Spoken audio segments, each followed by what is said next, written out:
এরপর আল্লাহর নবী বিশ্ব নবী সাল্লাল্লাহু আলাইহি ওয়াসাল্লাম ইরশাদ করেন, আমার উম্মতেরা জান্নাতে যাওয়ার পরে একটা মানুষের শরীরের মধ্যে কি পরিমাণ শক্তি থাকবে তোমরা কি জানো?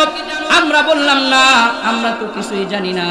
আল্লাহর নবী বলেন, as-সহিহুল মুসনাদের 314 নম্বর হাদিস, আল্লাহর নবী বলেন, ইন্নার রাজুলা মিন আহলিল জান্নাহ লা ইউতা কুওয়াতা মিআতি রাজুলিন ফিল আকলি ওয়াশ শুরবি ওয়াল জিমাই ওয়াশ শাহওয়াতি।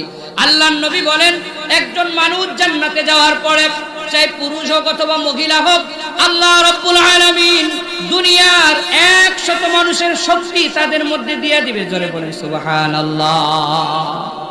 100 পুরুষের শক্তি তাকে দিয়ে দেওয়া হবে।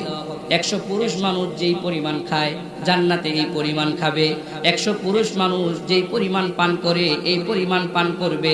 আবার 100 পুরুষ মানুষ যেই কয়েকটা বিয়ে করতে পারে এই ক্ষমতা আল্লাহ তার মধ্যে দিয়ে দিবে।